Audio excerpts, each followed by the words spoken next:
sebelum masuk definisi perkembangan moral, kita perlu tahu apa itu moral. Dikutip dari Kurnia 2015, moral merupakan prinsip baik dan buruk yang melekat pada diri seseorang. Moral merupakan suatu kondisi perasaan, ucapan, dan pikiran perilaku dari manusia yang berkaitan erat dengan nilai-nilai baik dan buruknya manusia. Selanjutnya, definisi perkembangan moral.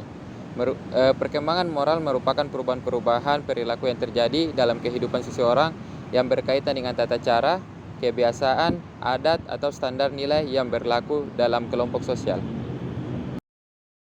Perkembangan moral peserta didik merupakan proses penting dalam pembentukan karakter individu yang terus berlangsung sepanjang kehidupan. Perkembangan moral seringkali dipengaruhi oleh faktor lingkungan seperti nilai-nilai yang diterima dari keluarga, sekolah, dan masyarakat sekitar. Menurut Lawrence Kohlberg, terdapat 3 tahapan perkembangan moral. Yang pertama adalah tahapan prakonvensional. Tahapan ini terdiri dari 2 tahapan, yaitu tahapan moralitas heterogen dan tahapan individualitas hedoisme. Pada tahapan ini, individu fokus pada konsekuensi dan aturan eksternal. Baik dan buruk perilaku akan ditentukan oleh hukuman, hadiah, dan apa yang akan dikatakan oleh orang lain. Tahapan kedua, tahapan konvensional. Tahapan ini terdiri dari ekspektasi interpersonal dan moralitas norma sosial, di mana individu mulai fokus pada norma sosial dan harapan orang lain. Baik dan buruk perilaku akan ditentukan oleh apa yang disukai oleh orang lain dan apa yang diharapkan oleh masyarakat. Dan tahapan terakhir yaitu tahapan pasca konvensional. Tahapan ini, individu mulai menerapkan dan meyakini hak individu dan moralitas norma sosial. Pada tahapan ini, individu mengembangkan prinsip moral internal mereka sendiri. Baik dan buruk perilaku akan ditentukan oleh prinsip-prinsip universal seperti keadilan dan rasa hormat kepada orang lain. Implikasi perkembangan moral terhadap proses pembelajaran. Yang pertama itu menumbuhkan rasa hormat dan tanggung jawab dalam pembelajaran. Yang kedua, meningkatkan kemampuan peserta didik untuk berpikir kritis dalam menyelesaikan masalah. Yang ketiga, meningkatkan rasa empati dan kepedulian terhadap orang lain. Peran guru dalam memaksimalkan perkembangan moral peserta didik. Yang pertama itu menjadi model moral. Yang kedua, menciptakan lingkungan belajar yang kondusif.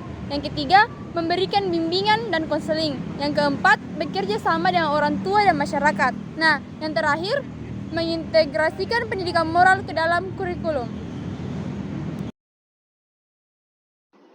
Penelitian relevan terkait perkembangan moral dan implikasi terhadap pendidikan.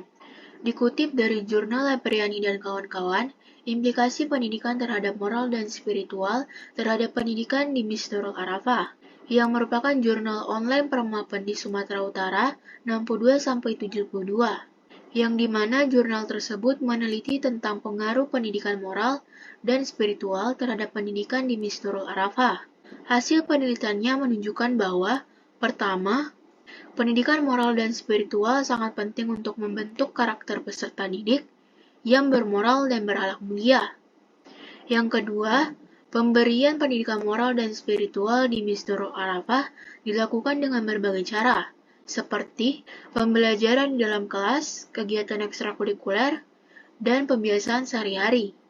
Yang ketiga itu adalah pendidikan moral dan spiritual di Miss Nurul Arafah terbukti efektif untuk meningkatkan moral dan spiritual peserta didik. Adapun implikasi perkembangan moral terhadap pendidikan menurut jurnal tersebut, yang pertama, pendidikan moral dan spiritual harus menjadi bagian integral dari pendidikan di sekolah.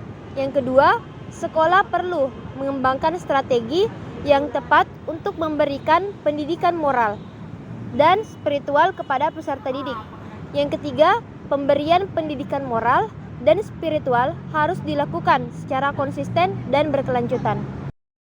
Baik, adapun kesimpulannya, yang pertama, perkembangan moral melibatkan perubahan perilaku terkait nilai-nilai baik dan buruk dalam kehidupan seseorang.